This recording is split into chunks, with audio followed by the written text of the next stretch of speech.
This is Decoded, AI for everyone. The podcast that makes sense of artificial intelligence.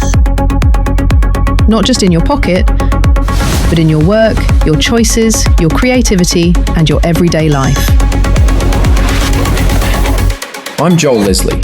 I work in AI research, AI governance, AI cybersecurity, and AI real-world adoption, helping organizations better understand how to use these systems safely, effectively, and without creating future risk.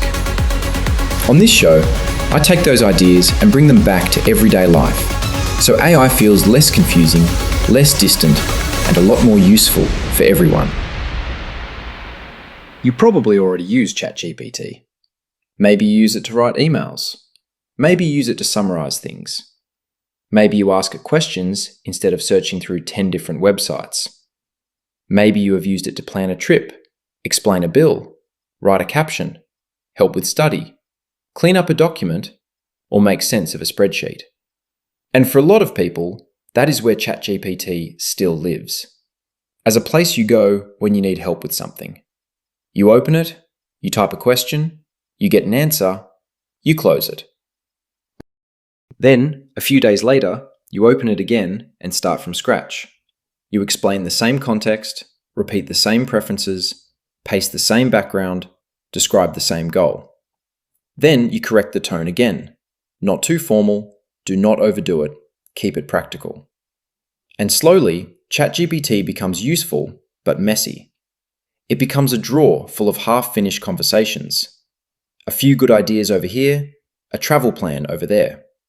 A work draft shoved in next to a recipe idea, a health question and a budget calculation, a meeting summary sitting on top of a random explanation of how interest rates work.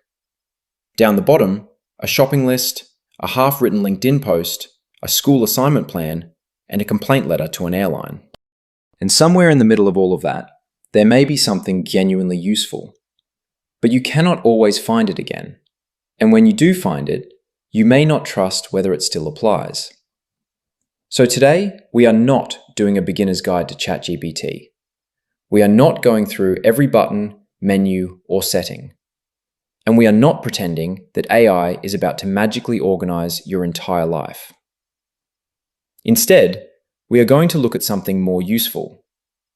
How to turn ChatGPT from a one-off answer machine into a personal performance stack. Not a technical stack, not a complicated system, not something only productivity nerds need. A simple, reusable way to use ChatGPT across the parts of your life where better thinking, better planning, and better follow-through actually matter. This is Decoded, AI for everyone. I'm Joel Leslie, and this is Season 4, Applied Intelligence. Quick recap, because this season builds. Episode 1, AI predicts. It can sound confident even when it is guessing, so separate what is known from what needs checking. Episode 2, ChatGPT is not Google. Search finds information. AI helps you make sense of it. Episode 3, Claude Cowork, and the shift from chatbox to workspace. Today, we bring all of that to the tool most of you already use. Because the real question is not, what can ChatGPT do? It is, what kind of support do you want around your life, your work, your learning, and your decisions? That is where the idea of a personal performance stack becomes useful. A personal performance stack sounds more technical than it really is. So let's make it simple. It is the repeatable setup you use to help you think, plan, create, decide, and follow through. Most of us already have some version of one. Your calendar is part of it. So are your Notes app, your email, and your to-do list. Your files, photos, screenshots, bookmarks, spreadsheets, and voice notes are part of it. And so are your habits. The problem is that most people's personal performance stack is scattered. One idea is in a notebook. Another is in a text message. A receipt is in an email. A recipe is in a screenshot. A goal is in your head. A draft is in Google Docs. A reminder is in your calendar. A half-finished plan is in ChatGPT. And a useful answer is buried somewhere in an old chat called Untitled. That is not failure. That is normal. Modern life is fragmented. And ChatGPT can help with that, but only if we stop treating it as a magic box that answers questions and start treating it as a working layer around the things we are already trying to do. That is the shift. A personal performance stack is not about using AI for everything. It is about choosing a few recurring areas where ChatGPT can help you perform better. Not just faster, better. Better prepared, better organised, better informed. Better able to see options, to follow through, and to notice what needs human judgment. A good performance stack has 5 layers: capture, context, thinking, output, review. Capture is where you collect the raw material: a voice note, a photo, a spreadsheet, a messy thought, a list of jobs, a question. Context is where you tell ChatGPT what matters, who this is for, what you are trying to achieve, what your constraints are, what should not be assumed. Thinking is where you use ChatGPT to organise, challenge, compare, explain, plan, or prioritise. Output is where it creates something useful: a plan, a draft, a table, a summary, a checklist, a decision note. Review is where you come back in. You check, you correct, you decide. You use your judgment. That is the personal performance stack. Not one prompt, not one tool, a repeatable loop. And once you see ChatGPT through that lens, the use cases become much more interesting. The mistake most people make with ChatGPT is not that they use it badly. That sounds too harsh. The mistake is that they use it freshly every time. Fresh chat, fresh explanation, fresh context, fresh correction, fresh frustration. This works fine for simple questions. If you want to know how to poach an egg, convert cups to grams, explain a word, or rewrite one sentence, a simple chat is enough. You do not need a system for everything. But the moment a task repeats, or matters, or involves personal context, starting from scratch becomes wasteful. Think about the kinds of things people ask ChatGPT all the time. Help me plan my week. Help me write this email. Help me understand this report. Compare these options. Learn this topic. Prepare for this meeting. Turn this messy idea into something clearer. Make sense of this spreadsheet. Plan meals. Think through a decision. These are not random one-off questions. They are recurring performance moments. And recurring moments deserve a little structure. That does not mean turning your life into a productivity cult. It simply means creating a few reliable places where ChatGPT knows the job. For example, a weekly planning space, a writing and editing space, a space for learning, another for research, one for health and fitness reflection, one for work projects, one for life admin, one for creative ideas.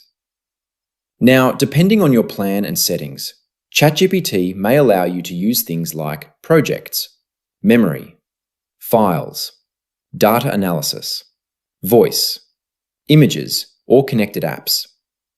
But the feature is not the point. The point is separation. One space for one kind of work. Because the messier the context, the more likely ChatGPT is to help with the wrong version of you. Your holiday planning self is not the same as your work writing self. And your study self is not the same as your budget self. Your ChatGPT setup should not mix all of that together without thought.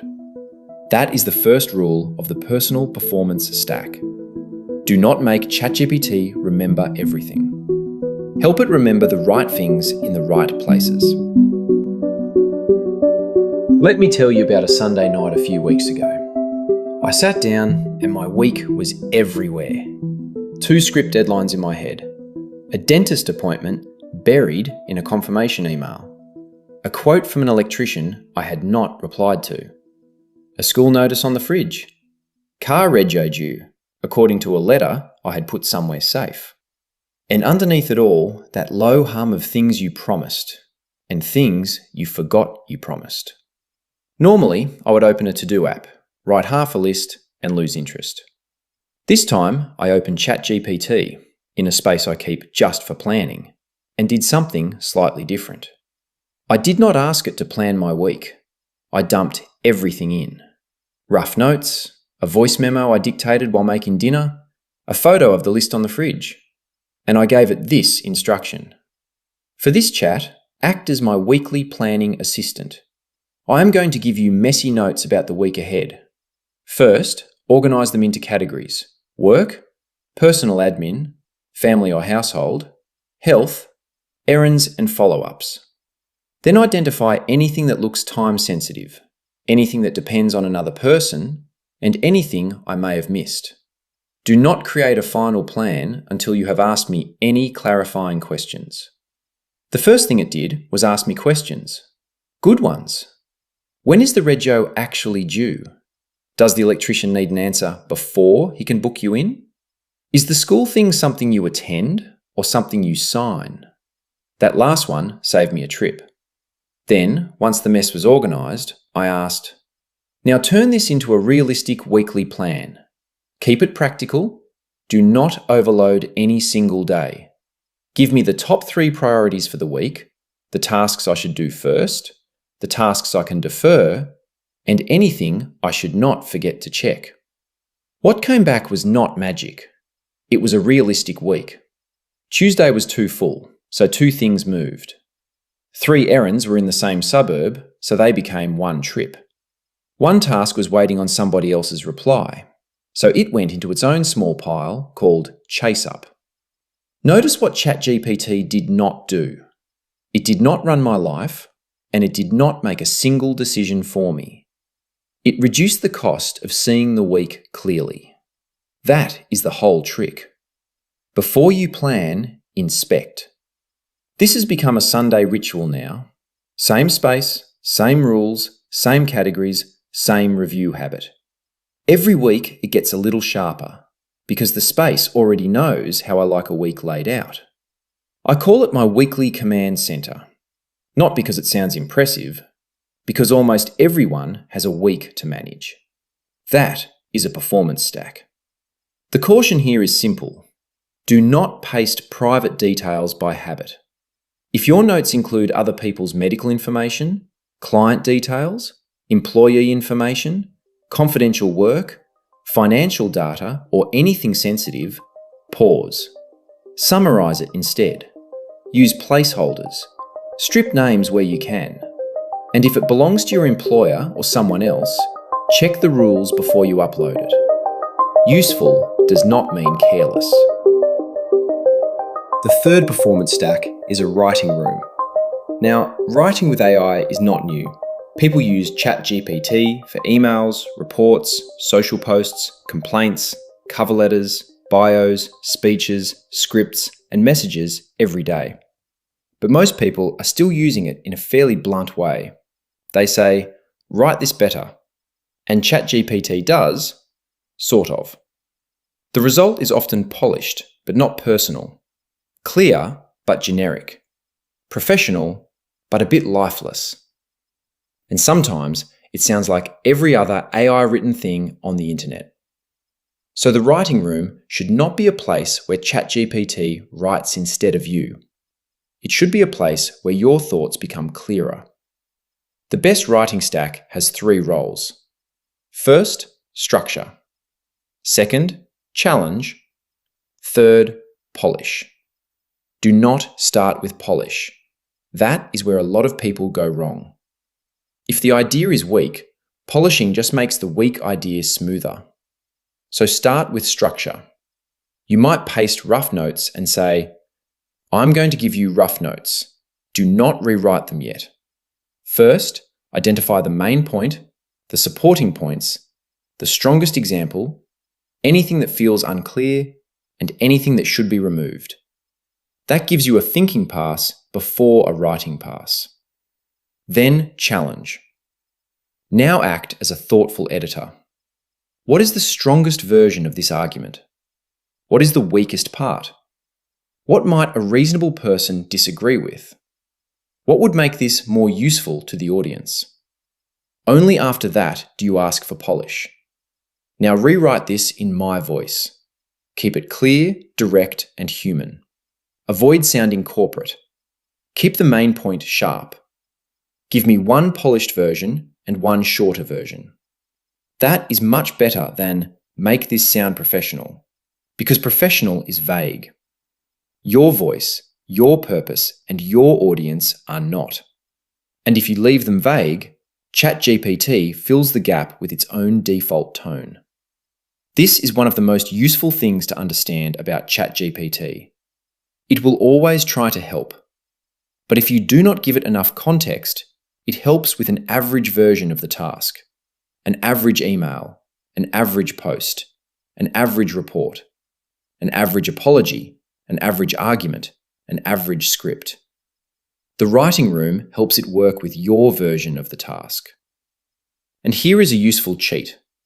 Create a small writing preference note. Something like, when editing my writing, keep the tone clear, direct, and practical. Do not make it sound overly formal. Keep my meaning intact. Improve structure and flow, but do not add claims I did not make. If something is unclear, ask me rather than inventing detail. Give me one polished version and one tighter version. That one note can improve almost every writing task. Not because it is a magic prompt, because it tells ChatGPT what good looks like. The caution? Never let fluency trick you into thinking the meaning is right. A beautifully written sentence can still be inaccurate. A polished apology can still avoid responsibility. A clean report can still hide uncertainty. So after the writing pass, ask, what did you change? What did you assume? And what should I check before using this? That is the review layer. And that is where you stay in the work. The next 4 stacks move faster. You know the pattern by now. So for each one, I will give you the shape and the one prompt that matters. Stack 4, the learning gem. Most people use ChatGPT as an answer machine, and recognizing an explanation is not the same as learning.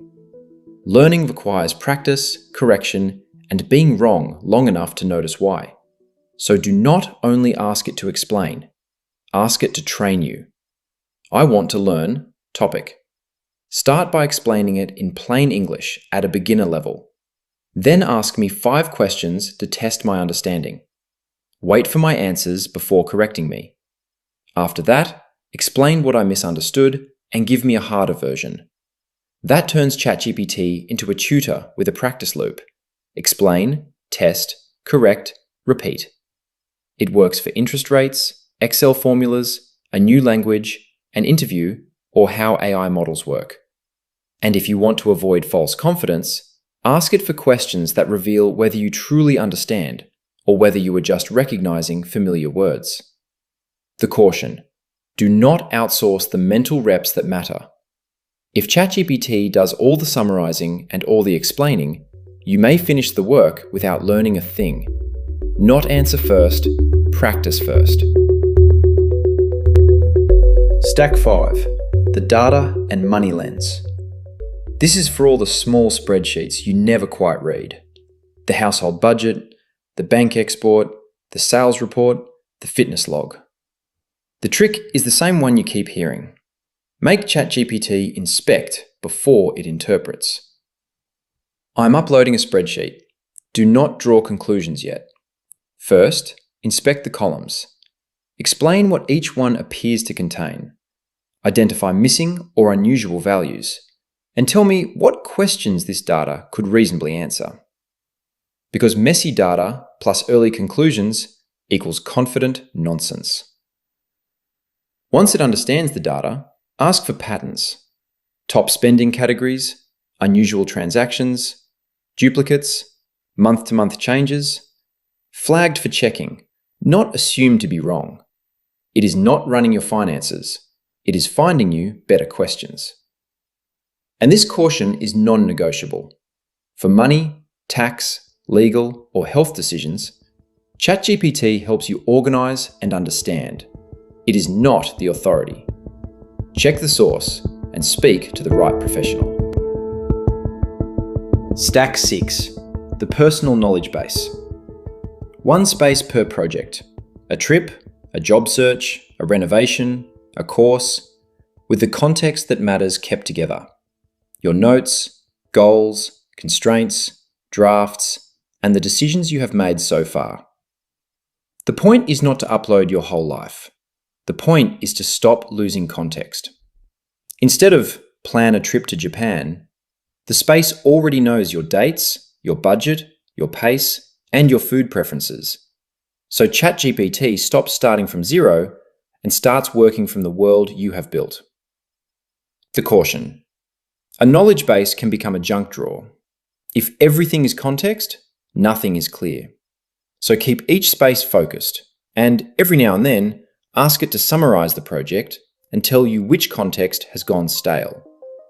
Cleaning the context is a very underrated habit. And stack 7, the creative stack. Anyone can ask for 10 ideas. The better loop has 4 modes: generate, challenge, constrain, remix. Get the ideas. Then ask, what is weak about the best one? Then ask for a version with half the budget, or for a completely different audience. Then reframe it as a story, a checklist, a workshop exercise. ChatGPT is not being creative on your behalf. It is giving you more angles to judge, and judgment is the human part. The caution. A clean draft can seduce you. If the idea underneath is weak, do not polish it. Strengthen it. So far, we have looked at a few performance stacks, a weekly command center and a decision brief, a writing room and a learning gym, a data and money lens, a personal knowledge base, and a creative performance stack. But you do not need to build all of them at once. In fact, please do not. Start with one. The real value is in the habits underneath them. So here are 5 simple cheats that make ChatGPT more useful almost immediately. Cheat 1. Name the job. Before you start, ask, what am I asking ChatGPT to be here? A planner? An editor? A tutor? A critic? A researcher? A spreadsheet helper? A decision assistant? A creative challenger? When you name the job, the answer usually improves. Cheat 2. Ask for context before the answer. Use this. Before you answer, tell me what context would improve the result. This is one of the simplest and most useful prompts you can use, because sometimes the problem is not the AI. It is that you have not given it enough to work with. Cheat 3. Ask it to inspect before creating. Use this. Do not create anything yet. First, inspect what I have provided. Summarize what you see. Identify anything missing, and tell me what you would do next. This is useful for files, notes, spreadsheets, briefs, plans, and drafts. Cheat 4. Ask for assumptions. Use this. What assumptions are you making, and which ones should I check? This connects directly back to episode 1 of this season. AI often fills gaps. That is not always bad, but you need to know where the gaps were filled. Cheat 5. Save what works. If a prompt gives you a great result, save it. Do not assume you will find it later. Create a small note called something like prompts worth keeping. Add your weekly planning prompt and your writing preference note, your decision brief prompt, your learning prompt, your spreadsheet inspection prompt. Over time, that becomes your personal AI playbook, and that is much more useful than collecting random hacks from the internet. Now, a few cautions. Quick ones, because a performance stack is only useful if it stays manageable. First, do not turn ChatGPT into one giant dumping ground. One space for one kind of work. Otherwise, you are not building context, you are creating noise. Second, do not paste sensitive information by habit. If it belongs to your employer, a client, a patient, or another person, pause. Strip the names, summarize instead, and follow the policy. Third, do not confuse memory with judgment. Memory helps with continuity. It does not remove your responsibility to check. Fourth, do not keep going just because ChatGPT can. Another version, another rewrite, another scenario. Sometimes that is useful, and sometimes it is avoidance. At some point, you need to decide, send, book, or stop. And fifth, sometimes you just need a fresh chat. That is not failure, it is good hygiene. The question is never whether ChatGPT can keep going. It is whether this is still helping. So here is the practical exercise for this episode. Do not build 7 systems. Do not reorganize your whole life. Do not spend 2 hours watching tutorials. Just choose one recurring task. One. Something you already do. Planning your week, writing emails, studying, researching purchases, managing life admin, preparing for meetings, tracking spending, or creating content. Then open ChatGPT and start a new, dedicated space for that task. If you have projects available, you might use a project. If not, just use a clearly named chat. Call it something simple. Weekly planning, writing room, learning gym, decision briefs, life admin. Then paste this starter instruction. In this chat, help me with task. Your job is to help me think clearly, organize information, identify what is missing, and create useful outputs I can review. Do not assume too much. Ask clarifying questions when needed. Separate facts from assumptions. At the end of each response, include anything I should check myself. That is it.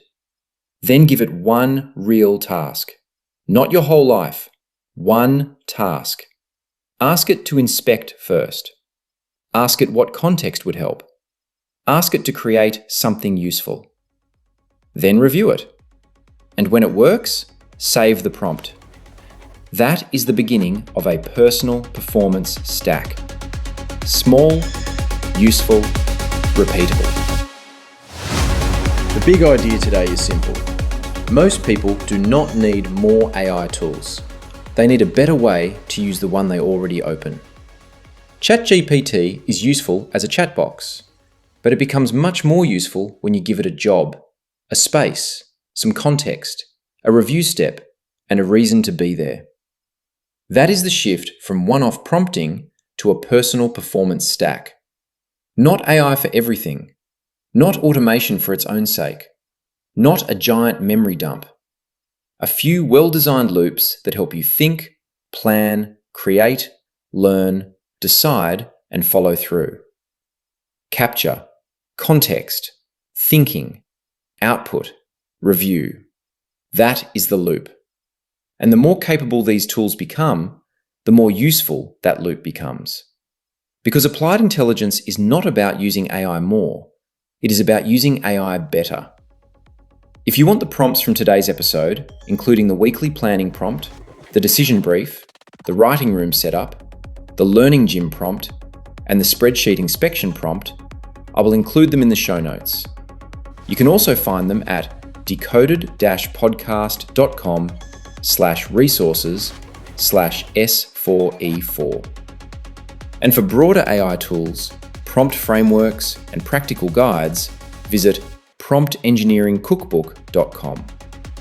In the next episode, we will take one of these stacks and make it even more practical. We are going to look at life admin, the messy stuff. Notes, reminders, bills, appointments, errands, follow-ups, shopping lists, and all the little tasks that sit in the back of your mind. Because sometimes the best use of AI is not doing something futuristic. It is helping you get through the week with a little more clarity. Until then, stay aware, stay curious, and stay human. This has been Decoded, AI for Everyone. I'm Joel Leslie. Thanks for listening.